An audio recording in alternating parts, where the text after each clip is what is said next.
ug atong ihatag ang presensya ngadto sa atong bagong makagalaho. Sa ngalan sa Amahan, sa Anak, ug sa Espiritu Santo. Amen. Ang pulong nag-ingon. Maayo gayon ang pagpasalamat kanimo, O Ginoo, ug ang pag-awit alang sa imong ngalan, o labing hanangdon nga Dios. Ang pagsangyaw matag buntag sa imong gugmang walay paglubad, ug sa matag gabi sa imong pagkamatinud-anon. Diniugan sa huni sa mga tulunggon, ug sa mga pinirdasan, ug sa tugtog sa alpa. Nakalipay kanako, O Ginoo, ang gamhanan ng mga buhat, ug mag-awit ako sa kalipay tungod sa imong gihimo. Mga igsoon, atong daigdo ng Dios, pinagi sa atong pag-awit ug pagsayaw.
Hanap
Ginoo, salamat din kay gayunan nga gitingog mo kami aron sa paghimaya sa imong balaan nga ngalan. Salamat Lord sa mga grasya o panalangin nga among nadawat kang adlaw. Labaw sa tanan. Salamat sa gasa sa kinabuhi. Ug sa kaanindot sa panahon nga among nasinati. Salamat Ginoo sa imong gugma ug kaluoy. Kay bisan pa man sa among pagkamagsasala, ana ay ikaw andam sa pagsaknay ka na mo Ginoo. Salamat Lord sa mga kagayunan. Na kung anaa kami sa mga problema, ana ay nagagumpay ka na. Sa mga kalipay o mga kasakitan. Salamat Ginoo. Kaya ikaw nag-aalap ka na. Salamat sa tanan Lord. Kung angay kami na magdali sa iyong kaayan. Tungkol kay wala kami laing ikabalos ka ni mo Ginoo. Ang dayon ka, buhig na Diyos na mong ialaman. Salamat Lord sa iyong kaayan. Salamat. Salamat.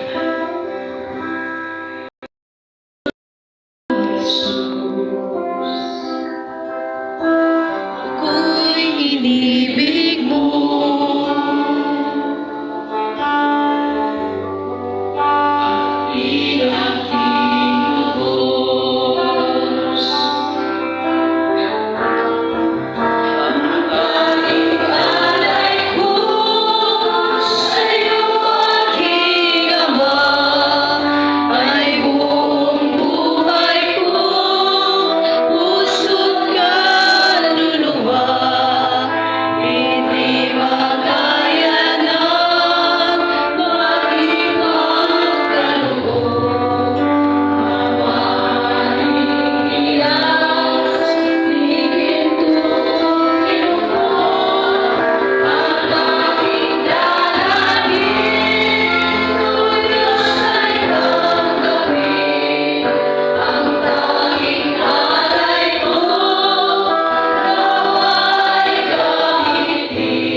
Anya kami nga katawhan na mga nakasasala sa iyong katubangan.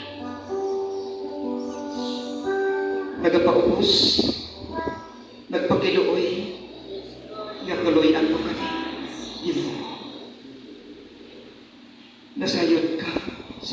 kay walay matagog diha kanimo Ginoo. Pasayloa kami Lord sa tanan namong mga sala nga nahimo karong adlaw. Nga unsahay adunay mga pulong nga muligkas sa mga ngabil nga mga dautan nga mga pulong. Ang pagdumot sa mga isig katao usa kini kasalat sa imong atubangan. Pasayloa kami Lord sa among mga pagkulang kanimo. Kay tungod sa imong ugma o kaluoy nga kanamo, nagpakamatay ka sa krus alang kanamong tanan. Apan kami unsahay pagkasala ngayon diha sa imong atubangan Ginoo. Busaan niya kami karon sa imong atubangan nangayon sa imong balaan nga kaluoy. Pasayloa kami Lord. Pasayloa kami. Pasayloa kami. To Jesus I surrender all. To Him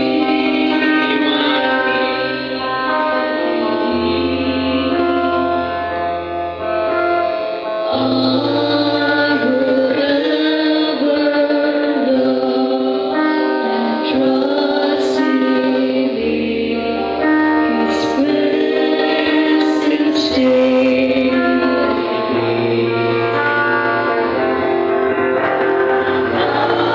I surrender all.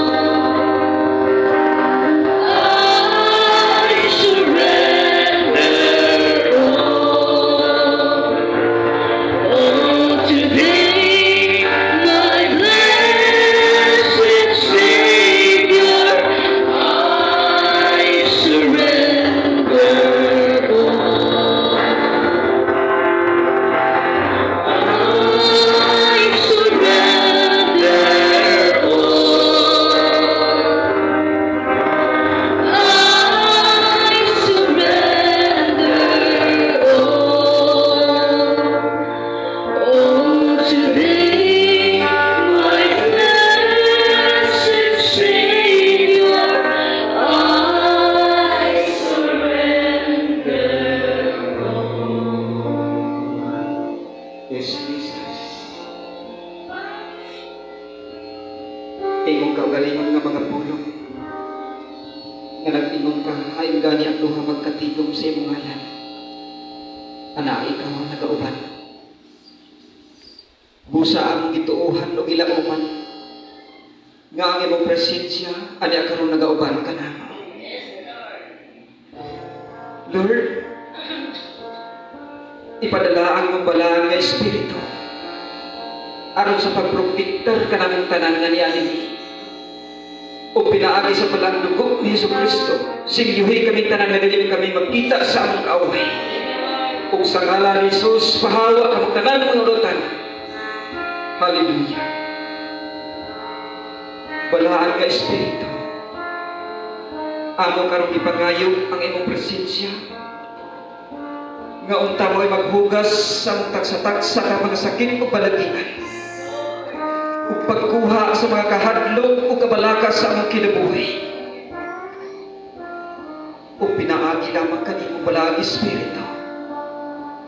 Nagalaom kami nga ikaw magpuno sa matag usa ka namo karon tagna. Let me, Holy Spirit, come. Come, Holy Spirit, we need you.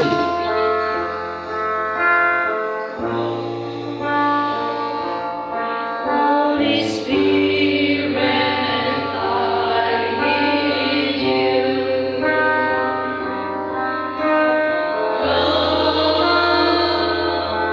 Holy Spirit, I pray. Oh,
mahimo sa tao, mahimo sa Dios.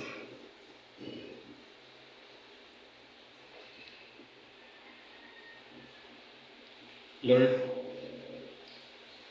Iblis ang sunod na magabarog din. Yatag ka niya ang isog.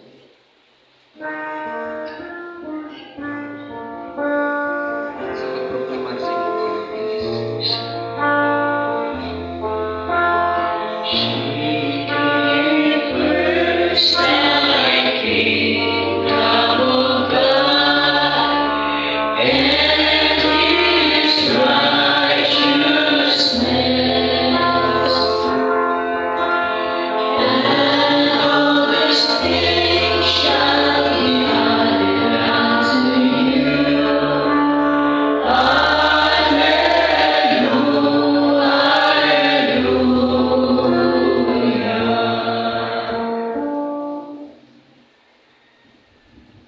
Ingon sa pulo.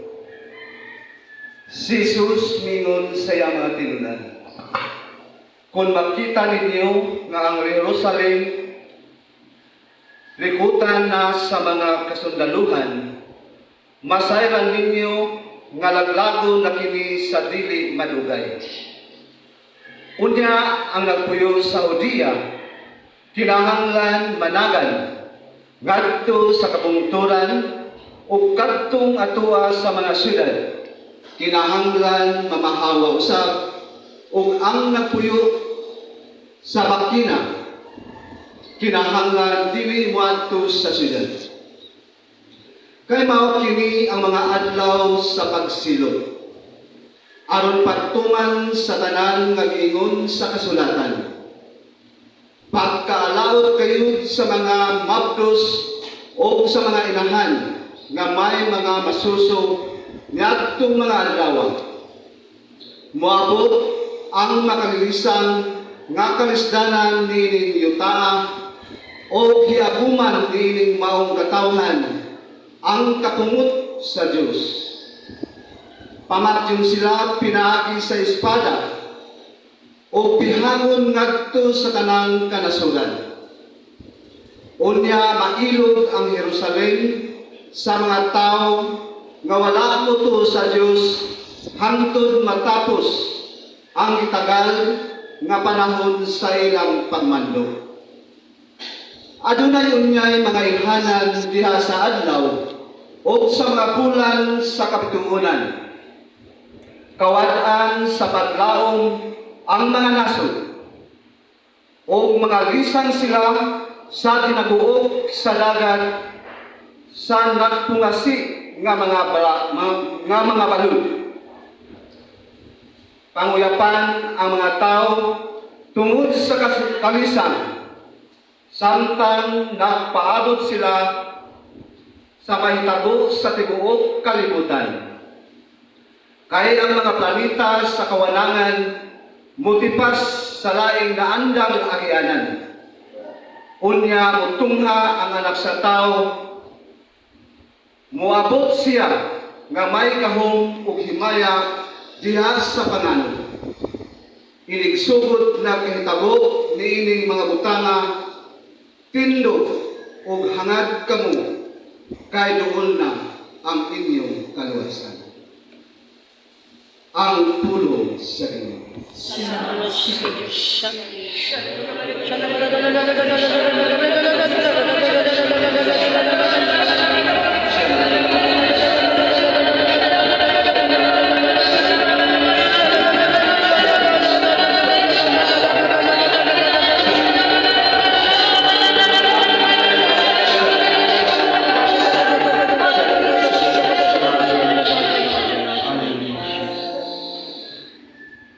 Yes, salamat kayo sa mga pulong na minabati ka na pulong Lord.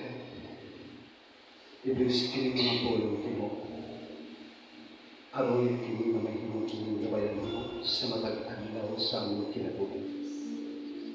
Iblis usab mo kini ang mga karot nga kung sikini sa man mabayawad mo, makakatulong o kaayuhan sa iyong mga sakit.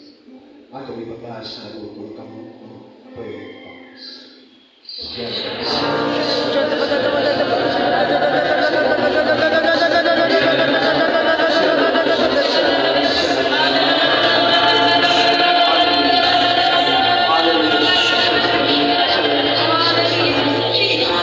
Jesus' name. Ang walang tulong.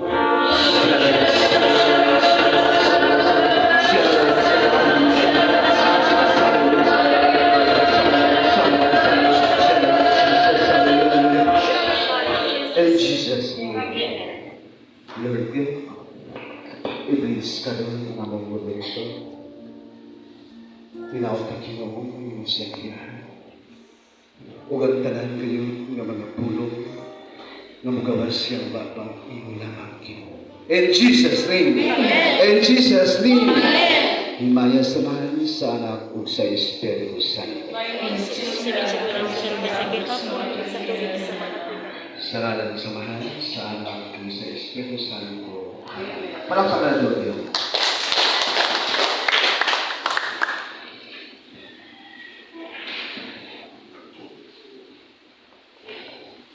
Great morning! Pagdidait o mayong hapon sa tanan, pwede hatagan nato ng atong Diyos sa masigabong pamalakpak. At before natin ibigay ang ating mga testimonya, itong salita ng Diyos dito sa Book of Psalms. Ang ating Panginoong Diyos ay nagsasabi dito, O Ginoo, mudayeg kanimo ang tanan mong binuhat, o magpasalamat kanimo ang tanan mong katawhan. Isang yaw nila ang himaya sa imong ginharian, o ang imong gahom. Aron masayran sa mga tao ang imong gamhanang mga buhat, o ang halandong himaya imong ginharian.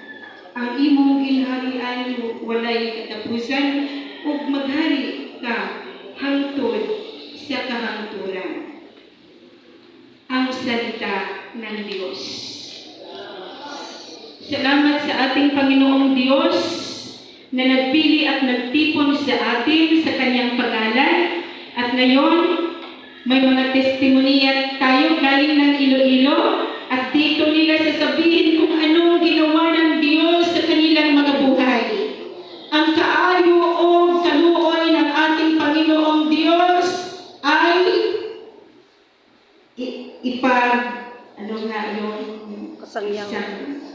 isang yaw nila sa atin. At ito ang ating kapatid, galing Iloilo, Sister Rosalyn Canyo. Palakpakan natin ang Panginoong kasama niya.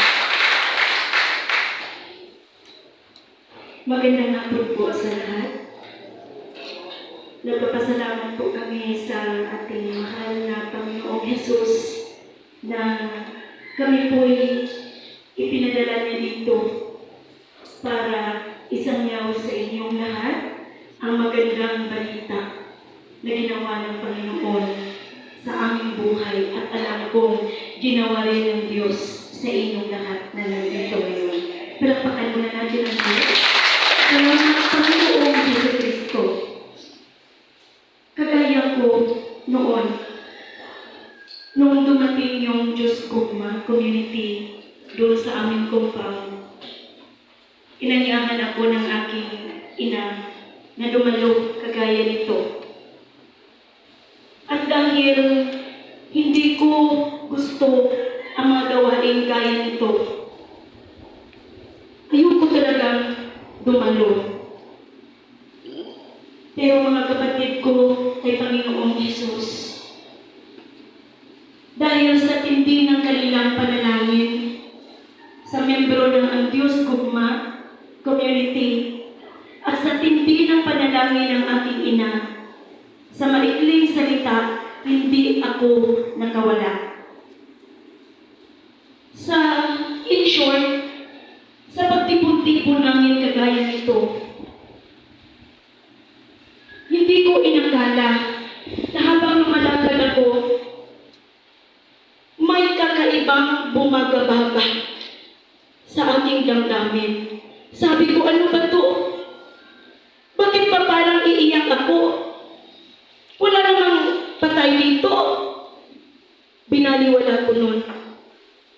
Lakad ako, lumakad ako, at noon ang aking anak ay 2 pa lamang.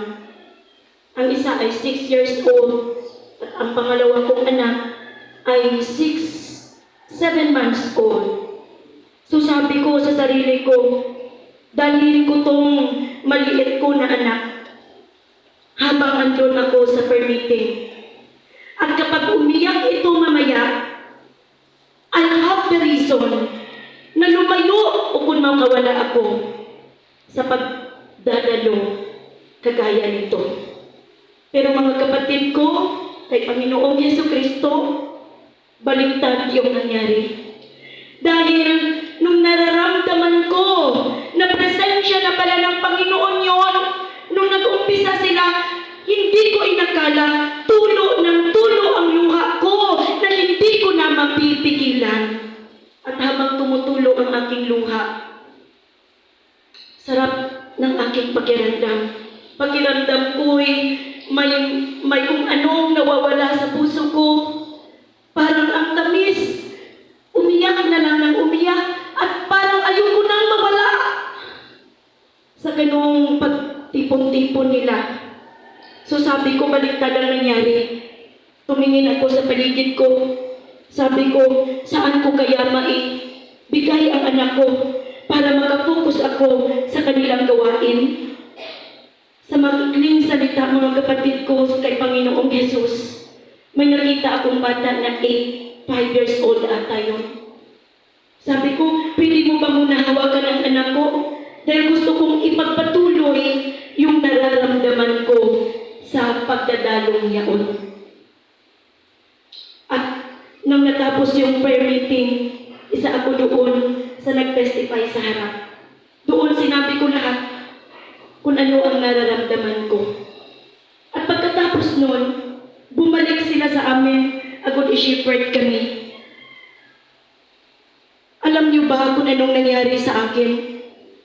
3 beses na balik nila doon sa amin. Attend ako ng attend. At hindi ko inaasahan yung bunganga ko na halos na lang masasalitang salita ang lumalabas sa aking bunganga ay biglang nawala. Mga kapatid ko kay Panginoong Jesucristo, hindi na ako marunong magsalita ng masasama. At hindi ko maintindihan ang nangyayari sa sarili ko. Sabi ko, parang nilagyan ng scotch tape ang bunganga ko.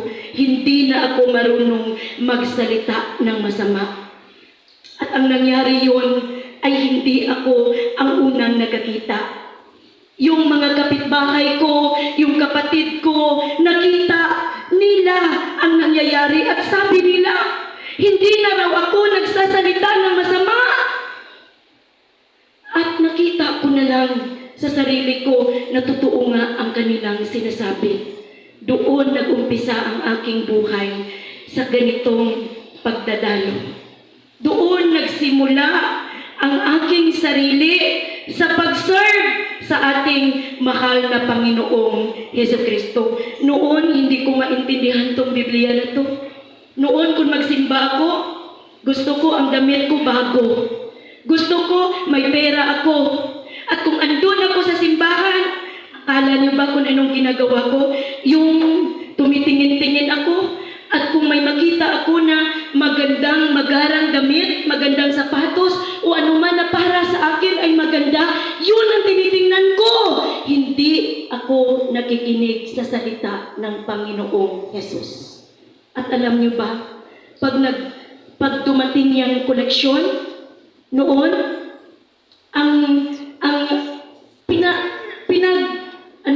ang tawag doon, pag nagbigay ang asawa ko ng 100, sinasabihan ko, bakit 100? Meron namang barya dyan.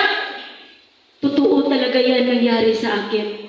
Pero mga kapatid ko kay Panginoong Jesucristo, nung andito na ako at nakinig na ako ng salita ng Panginoong Jesucristo, lahat na bago! Amen. Palagpagan ka ang Panginoon.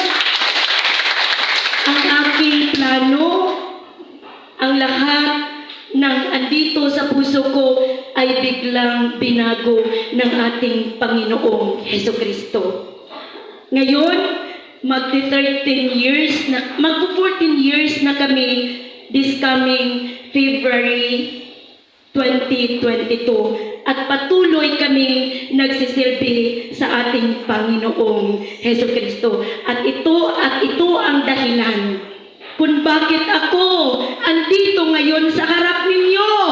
Dahil gusto kong isangyaw na walang may makapagbago sa buhay ng tao. Si Jesus lang na nagbago sa akin at magbabago din sa inyo. Lahat ng papuri at alay ng pagpapasalamat ay para lamang sa Diyos. In Jesus' name, Amen.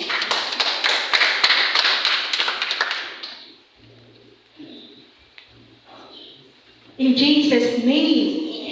Amen. Palakpakan natin ang ating Panginoong Diyos. Salamat po, Panginoon. At sabi ng salita dito sa Book of Romans 8, sabi ng ating Panginoon, sa samang paagi, sa atong pagkaruyang, tabangan kita sa Espiritu, kay dili kita makahibalo, unsan pagampo. Ang Espiritu mismo mao ang mga luyag sa Dios alang kanato uban sa mga pangulo nga dili hikasaysay sa pulong. Ug ang Dios nga nasayod sa kasing-kasing sa mga tawo, nasayod untay ginahuna-una sa Espiritu, kaya Espiritu mangiliyo po sa Dios alang sa iyang katawhan, sumala sa iyang kabubuton. Amen.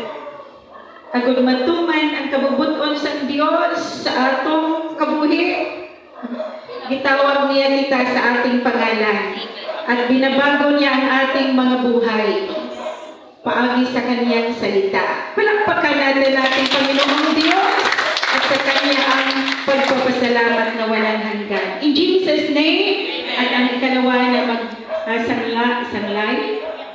sangyaw ng salita ng Diyos na si Sister Gladys. Okay. Sister Gladys Bolivar from Iloilo City.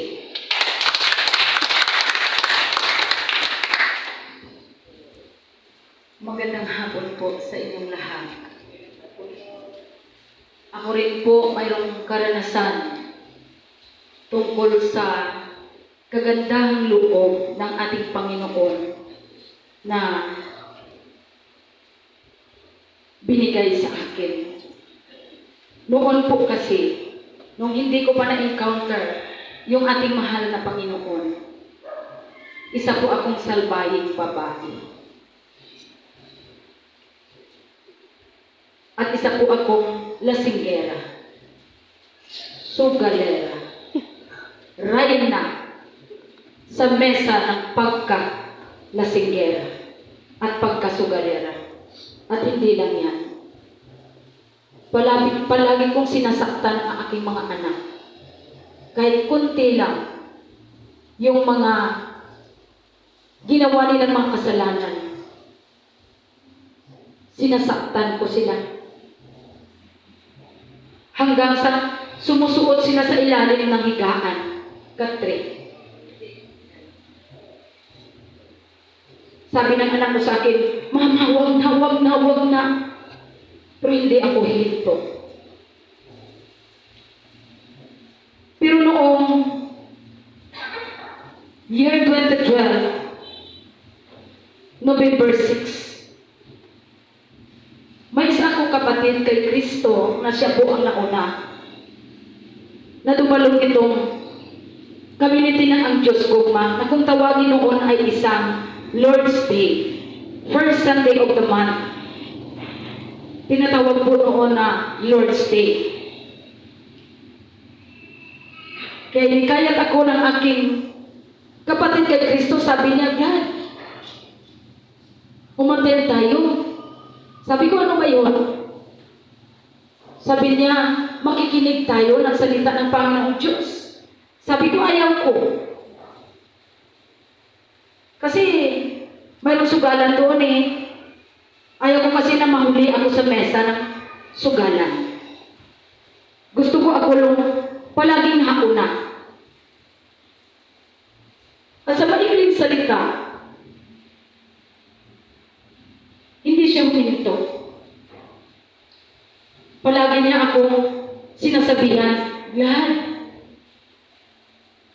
tinatawag ka ni Brad Edwin. Sabi ko, bakit? Ano ba kailangan niya sa akin? Basta. Pagbalik niya galing ng prayer meeting, sabi niya, Yan, tawag ka ni Jesus. Sabi ko, bakit? Nakita mo ba siya? Sabi niya sa akin, hindi ko nakita. Pero alam mo ba, yung ating Panginoon ay nasa loob ng ating puso. Sabi ko, kabaliwan. Pero hindi pa rin siya huminto. Hanggang sa dumating ang panahon na yung pagkalasinggera ko ay nagresulta ng pagkalaki ng tiyan ko. Para bang 7 buwan akong buntis. At saka umihi ako ng dugo. Yellowish ang aking mga mata. Halos ang isang dupa, ano bang tawag dito? Dupa. Parang 5 minutes ko yan. Marating. Kasi nga lumaki. Ang laki-laki ng tiyan ko. Hirap ako huminga. Hanggang sa pagbalik niya, nahikayatin ako ulit. Sabi ko, kailan ba yun? Sabi niya, sa linggo na. Kaya nag-decide ako. Sabi ko, tingnan ko na. Nang dumating ako doon, sabi ng ating head servant, sabi niya, at the count of 3, open your mind and open your heart. Listen to the voice of God. I-release ko sa iyo ang kaniyang ginhawa o tinatawag na breath. Sabi ko sa sarili ko, ano yung layo ko kasi? Maabot ako? Ganon-ganon ba ako? Sabi ko, tingnan ko nga. Kung mapa-slay na ako. Pero pag count of 3, sabi ng ating head servant, sabi niya, 1, 2, 3. Kala mo ba ang layo-layo? Parang may lumampit sa akin na sobrang init na hangin. Na humaplo sa buo kong katawan. Ng aking feeling sa loob ng aking puso ay para ako natutunaw na kandila. Alam niyo ba ang nangyari sa akin? Iyak ako ng iyak. Para bang maraming lumalabas sa akin na hindi ko ma-explain. At yung hangin nakapasuprang init sa loob ng aking puso, ng aking naramdaman, super happy. Nga never ko pa na-encounter sa aking buhay. Kaya nasmay ako. Pagkatapos ng 10 minutes, pinapatayo ako. Sabi ko sa aking sarili, para akong pinulitan ng damit. Hindi ko alam kung anong nangyari sa akin. Iyak ako ng iyak. Yung mga anak ko andyan sa aking harapan. Tingin sila sa akin, kung anong lakas, ang lakas ng iyak ko, ganun din ang iyak ng mga anak. Ihagak ko sila, sabi ko, mga anak, para bang pinagbago sa akin. Sa harap ng mga anak ko, nagiging ako ng tawad sa kanila. Kasi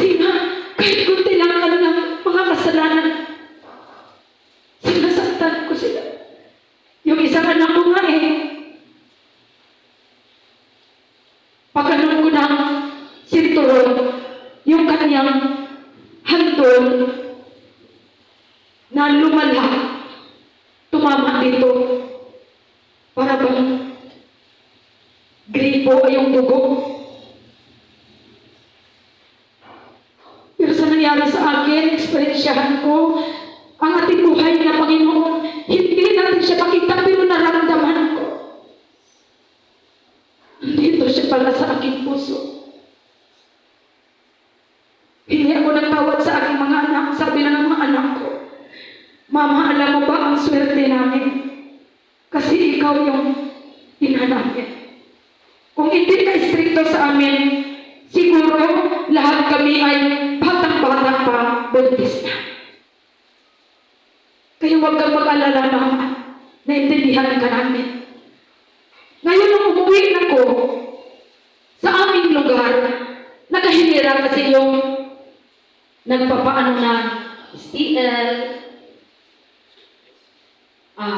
Firsto, Luto, kahit ano.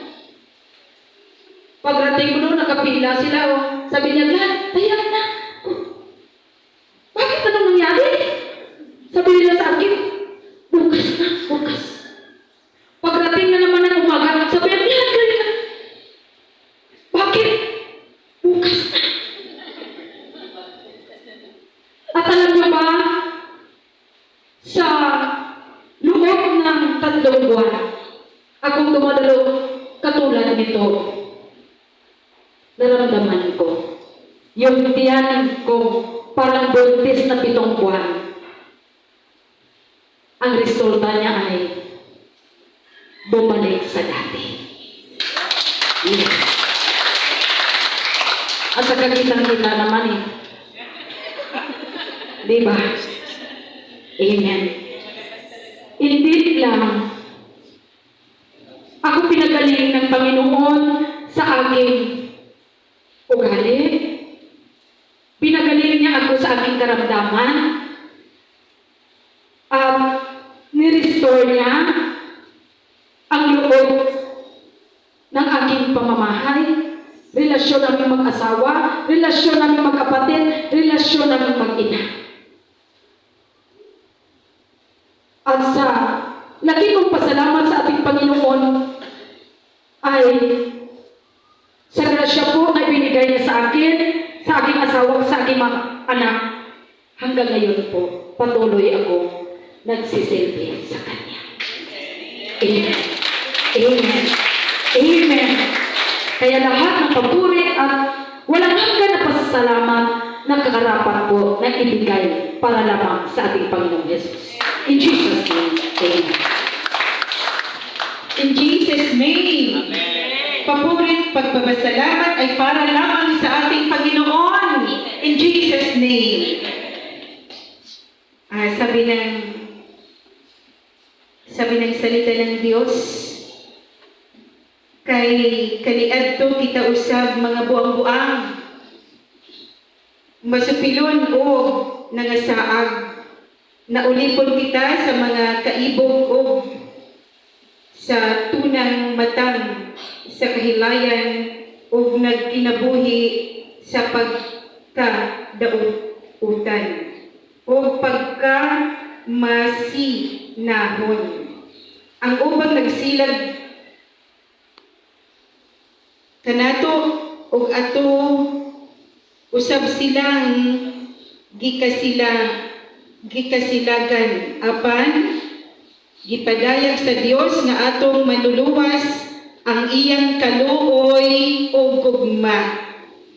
Giluwas kita niya kini dili tungod sa bisan unsang maayo nga atong nabuhat, kundili tungod sa iyang kaluoy. Dapat ibalik ang pagpapurit, pagpasalamat para sa ating Panginoong Diyos. In thanks, please.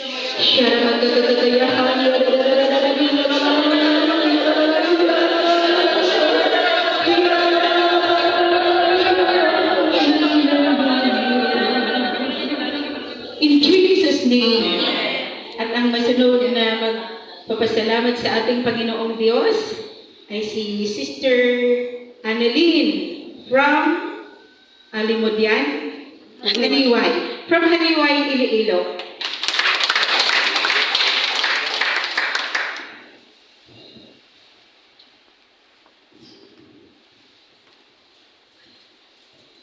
magandang hapon po sa inyong lahat.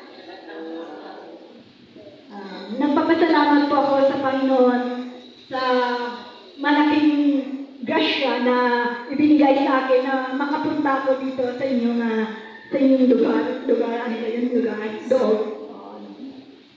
At para maka-testimony sa kabutihan na ginawa ng Panginoon sa aking buhay.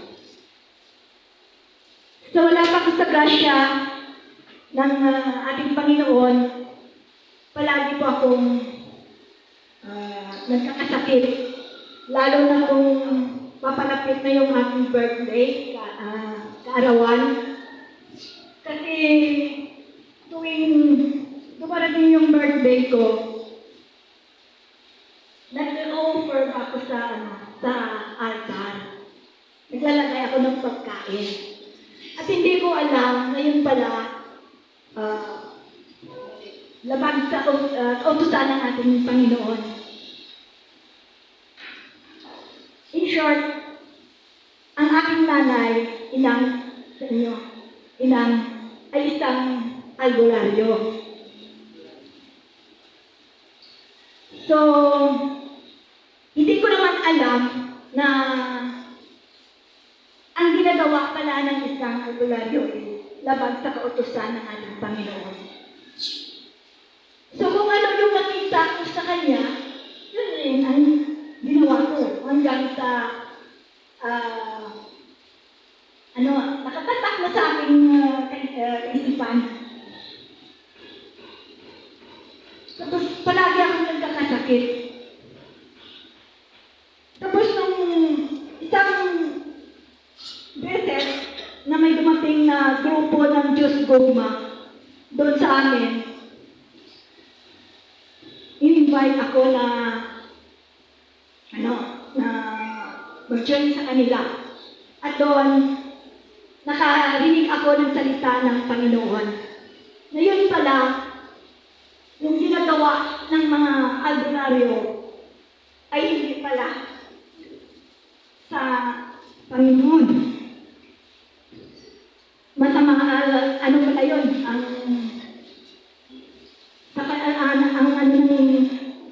Masamang espiritu. So yun, sabi ko sa sarili ko, malaking kasalanan pala ang nagawa ng aking mga magulang nung sila nabubuhay pa. Pero, ginagawa pa rin namin na magkakapatid.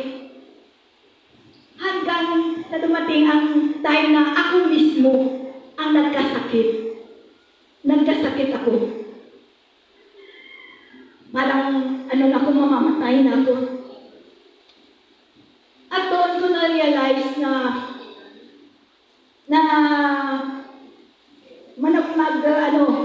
maghingi ng tawad sa Panginoon sa lahat ng mga kasalanan na ginawa namin ng pamilya ko.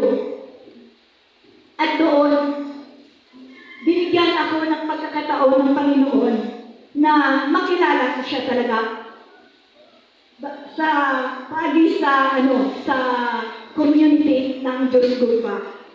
At doon, palagi akong humingi ng tulong sa Kanya. Nagpipray ako na sana mapatawad niya ako sa lahat ng mga nagawa ko at hindi lang sa akin, kundi sa aking pamilya.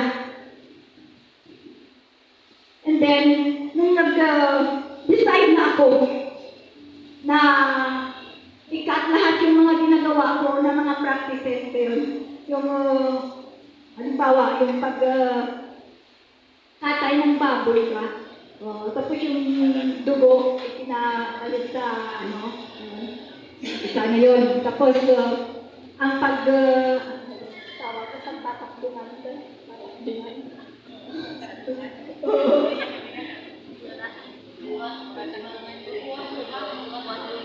ang magbuhat. Yun. Obra. Yung pala, yung lahat na yun, baka yung sa Espiritu pala yun, hindi ang sa Panginoon. So, nung nakarinig ako ng salita ng Panginoon, doon nag-decide ako na lahat yun i-cut. Hayaan ko na. Tapos nag-focus na ako kay Jesus. Kasi doon ko na naman na sa Kanya, doon ako maramdaman ko yung totoong ang Panginoon na buhay ang ating Panginoon. Kasi siya lang ang makakatulong sa akin kung paano na baguhin ang aking buhay. Amen. At yun, malaki ang pagpapasalamat ko sa Kanya nang dahil sa komunidad ng Diyos Kugma, doon nagbago ang aking buhay. At pati na rin ang buhay ng aking mga kapatid. At ngayon hindi na kami gumagawa ng mga practices na yon. Kasi para sa akin, nung nalaman ko na ang katotohanan, para sa akin, yung lahat na ginagawa ko noon, kasinungalingan yun, kabuangan. Amen? So, ngayon, nag-serve na ako sa Panginoon. 7 years na ako na nag-serve. At hindi na ako nagkakasakit. Kasi nandyan ako sa Panginoon na nag-serve. So, malaking pagpasalamat ko sa ating Panginoon dahil binigyan ako ng pagkakataon na magbagong buhay. At makilala ko siya. Siya pala ang totoong makakatulong sa akin dahil mahal tayo ng ating Panginoon. Mahal ako ng ating Panginoon. So, binabalik ko po sa Kanya ang lahat ng pagpapasalamat. In Jesus' name. Amen. In Jesus' name. Amen. Salamat sa ating Panginoong Jesus. At sabi ng salita ng Diyos dito sa Book of Revelation, unya ang naglingkod sa tronong miingon, gibag-o ko na ang tanang butang. Busa isulat kini kay kining mga pulong kasaligan og matuod gayod. Og miingon siya kanako, natapos ang tanan. Natapos na ang tanan. Ako ang Alpha ug ang Omega, ang sinugdan ug ang katapusan. Ang giuhaw hatagan kog tubig nga walay bayad nga gikan sa tuburan sa tubig o kinabuhi. Ang mudaog makadawat niini gikan kanako. Akong mahimong iyang Dios ug siya mahimong akong anak. Apan ang mga talawan, ang mga wala magtuo, ang mga malaway, ang mga mamumuno, ang mga makihilawason, ang mga salamangkero, ang mga nagsimbag, mga Diyos-Diyos, ug ang tanang kanakon itagbong gayon sa linaw, mga kalayo ug asupri nga mao ang ikaduhang kamatayon. The Word of God. Pwede natin itaas ang ating mga kamay. At through our prayer tongues, let us praise our Lord Jesus Christ.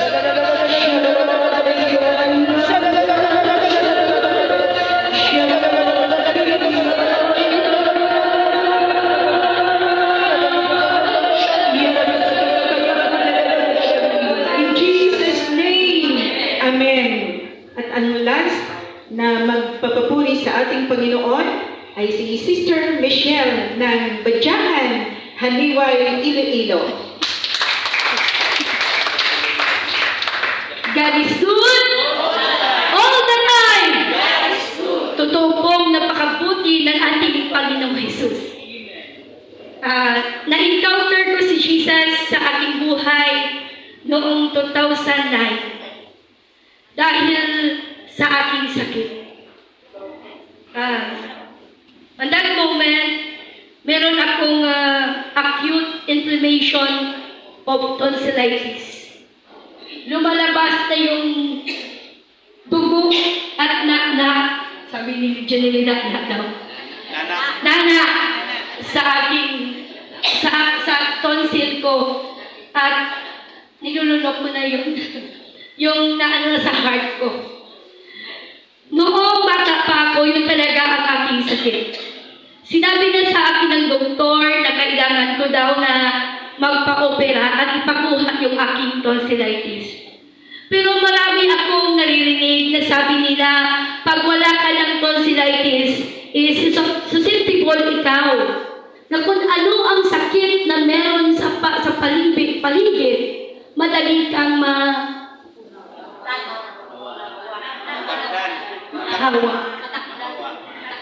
matakdan, sabi niya nila. Madali kang matakdan. Yun ang dahilan kung bakit hindi ako nagpapa-opera ng aking tonsillitis. Last 2008, nag-suffer ako too much. Dahil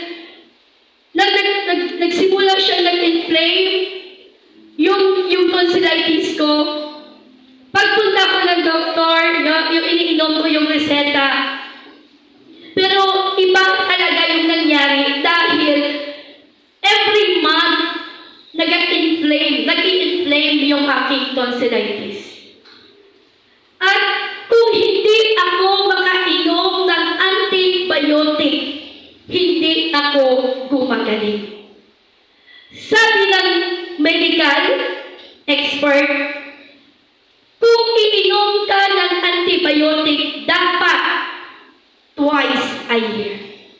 Pero ang nangyari sa akin, ginagawa ko every month. Dahil hindi talaga ako gumagaling.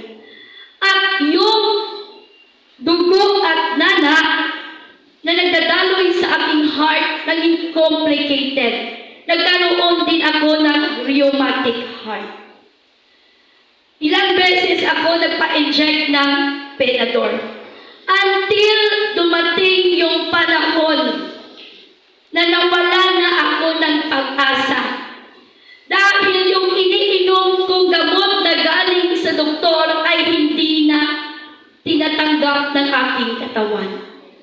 Dahil sobrang yung strong, very strong na gamot.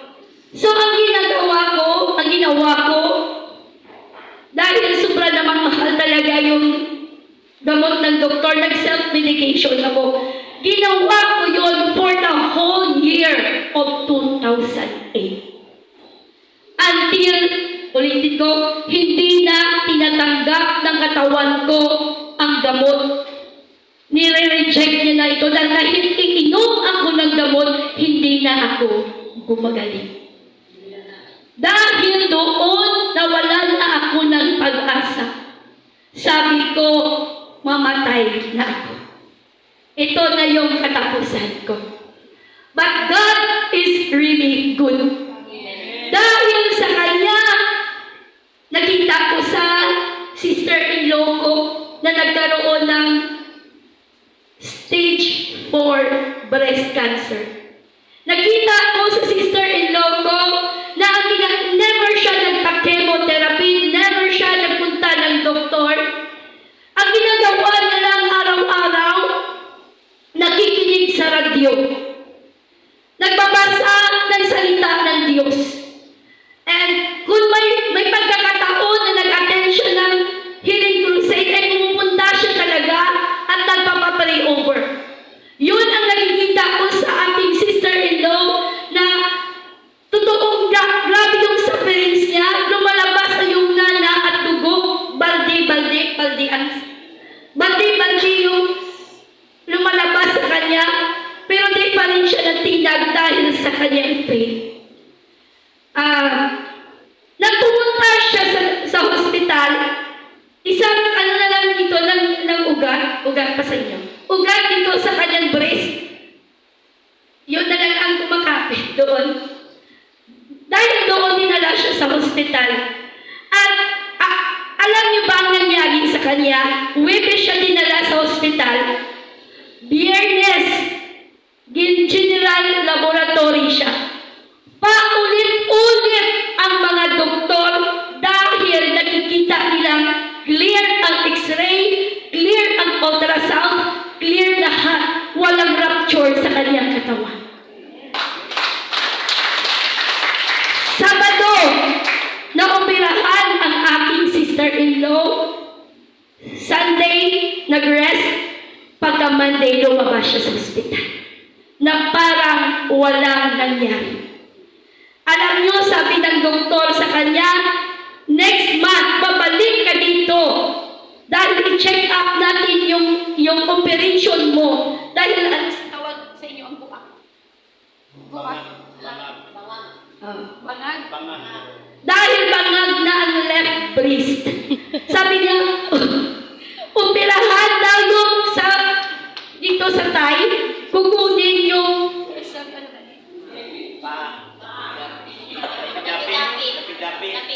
lapit-lapit at ano dito sa kanyang breast. Pero alam niyo ba ang nangyari? Nang bumalik ang sister-in-law ko sa doktor, sabi ng doktor, wala nang operation na mangyayari. Dahil lahat na dito sa kanyang breast, yung bangag, wala na yun. Wala na yun. At yung lumabas ang kanyang biopsy is benign tumor na. At until now, buhay ang aking sister-in-law. Nakita ko sa kanya kung paano siya ginaling ng ating Panginoong Jesus. Kaya sabi ko sa husband ko, punta tayo ng Diyos Lugma, magpa-pray over ako. Wala akong ibang intention to serve Jesus. Pero ang gusto ko lang magpa-pray over dahil nawala na ako ng pag-asa.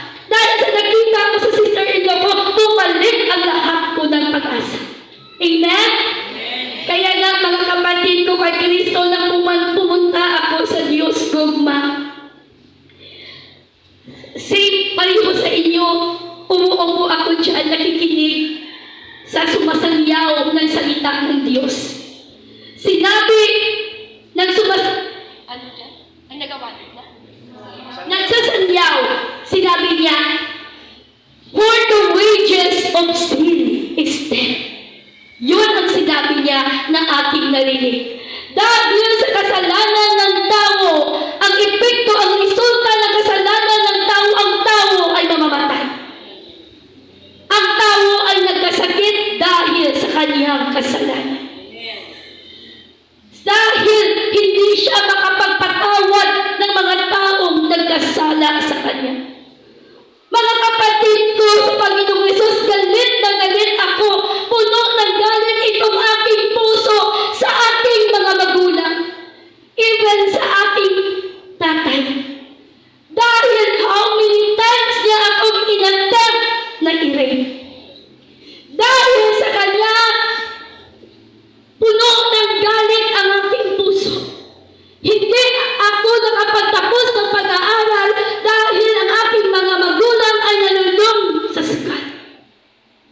Dahil doon, pero dahil sa sinabi, nagsalita ng Diyos na dapat magpatawad. Kahit anong sakit na aking naramdaman, pinili ko ang magpatawad. Amen. Pinatawad ko ang aking tatay, pinatawad ko ang aking mga magulang. Unti-unti, mga kapatid ko kay Kristo, gumaling ako.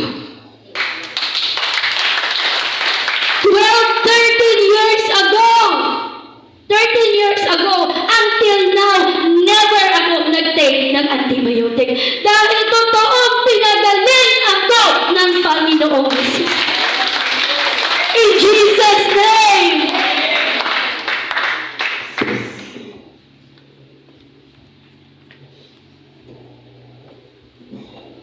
In Jesus' name. Amen. At sabi ng ating Panginoong Jesus dito sa Salmo 91,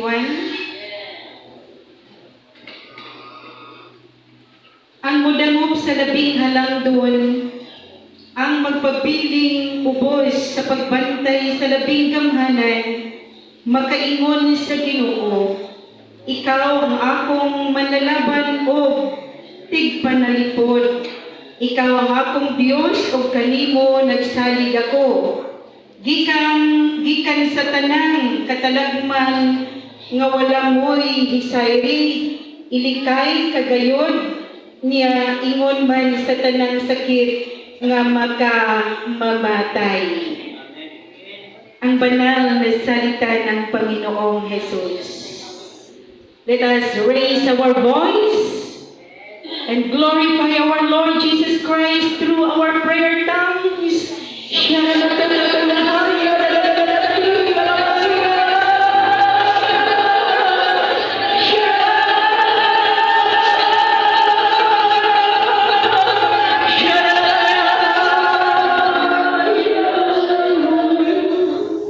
In Jesus' name. At sa pagkakataong ito, pupunta na tayo sa paghatag. Paghatag ba?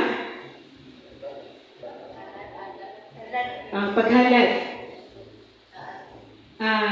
Kung bumasa ako ng Ilonggo version ng Bible, maintindihan ba ninyo? Come on. O sige, try ko na lang. O sige. Okay, sabi dito ng salita ng Diyos sa libro ng Sirach. Apan ayaw pag-adto sa templo kung wala kay halad. Ang balaod nagsugo nga magdala kag halad. Ang halad sa usa ka tawo nga matarong maoy magbihog sa halaran usa kini mahumot nga baho alang sa labing halangdon. Ang Ginoo modawat sa mga halad nga gihimo sa usa ka tawo nga matarong og dili siya magkalimot niini. Dayga ang Ginoo pinaagi sa madayaon. Sa madagayaon nga paghalad. Ayaw pagdinalo sa unang mong mga abot.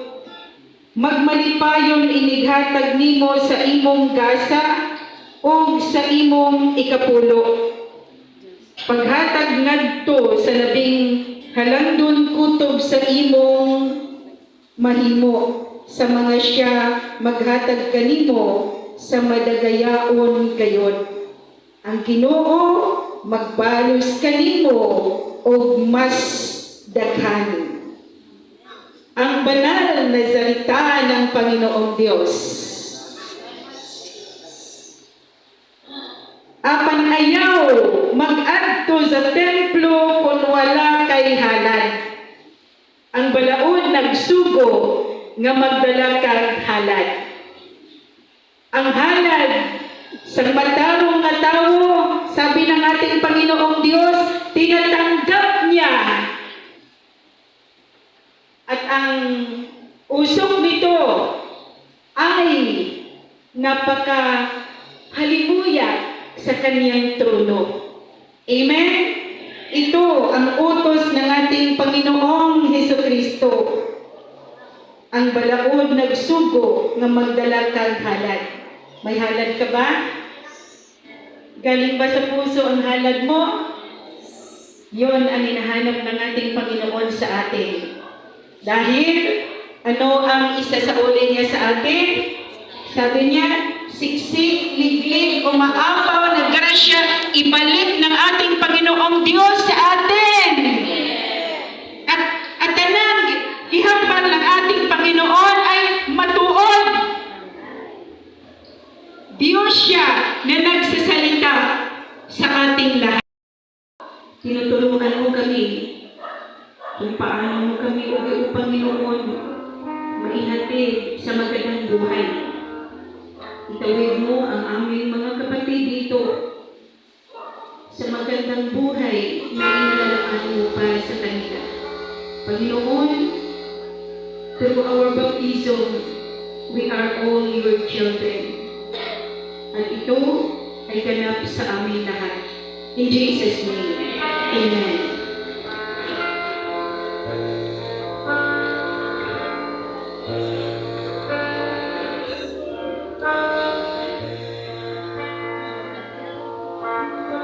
I've been touched forever by your love. I have given, rejoice, serve you, Lord.